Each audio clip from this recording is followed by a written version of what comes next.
Hey guys, we want you to have a good Thanksgiving. We're here at the Madison's with Chef Paul, who's going to make turkey carving, which he says it's actually not that hard. He's going to show you how effortless it can be. We thank you so much for being with us. Oh, it's my pleasure. Absolutely. Yeah. So what goes into carving a turkey, and how do you make it as seamless as possible? Okay, well, first thing, when the turkey's roasted, it comes out of the oven, let it rest. Don't be anxious. Let it calm down. It's been in a very hot oven. Let it cool off just a little bit. We don't want a cold turkey, but we want to cool it down to the point that it doesn't lose all the juices. As soon as you cut it, the juices are going to want to start to come out. So let it rest for a little while. So while you're waiting, pour yourself a glass of wine. In fact, I'll put you right to work. Pour a couple of glasses of wine. I got to do something while I'm here.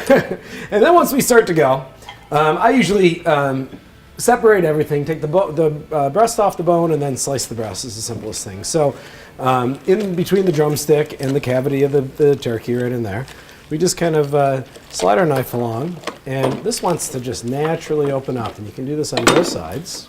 Is that how you know it's cooked very well? Oh yeah, it'll come right apart for you, and that just peels right off. And you can take that. I like to take this thigh bone out of the center here. Just that one little bone right there. That one out of the way. Yep, and then the rest of that can go right onto your platter that you're carving onto. All right, one down. Okay, we'll do the same thing on the other side. Now, what if you take it out and the meat's not coming off the bones like it should?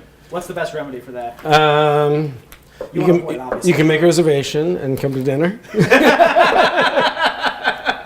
No, I'm kidding. It may need to cook a little bit longer, but really, turkey is just naturally on its own. It's an easy cook because it's got enough fat content to it that it really has a lot of great flavor.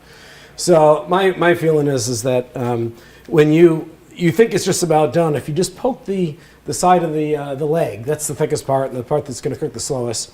If the juice runs out clear, it's finished and it's ready. Okay. So if it doesn't run clear, put it back in the oven, let it cook a little bit longer, and then once you let it rest, it'll come right off. So now we go down the center of the breastbone, right down the middle. I cut right through it, and there is a center bone that comes right up the middle. So again, we'll slide right down the cavity, cut all the way through. The wing is still attached. Want to leave that on? Is that the best way to go about it? You can. It's your choice. I mean, I think it looks kind of pretty, so I'm going to leave it there, and then I'll just use my carver and on the breast. And I love to leave the skin intact. I'm a big skin guy. I think there's so much flavor in that. We go right down through the breast, and then we can lay that right on top. We get a few stray pieces. Don't worry, just kind of tuck them under and around. Hey, why not? I'll be the one to go for it. Mm-hmm. And then again, the same thing off the other side. See that center breastbone comes right up the middle, and then almost, you can almost use your knife like a wedge. It should just peel right off. You can see even with the steam, it's just coming. And I like one glove to kind of hold the meat, and the other one I don't need a glove for because it's pretty much I'm handling the knife with the other side.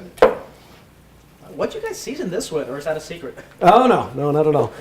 Salt and pepper always, and then seasonings that go well with birds and with poultry. So we use a little bit of fresh thyme, some rosemary.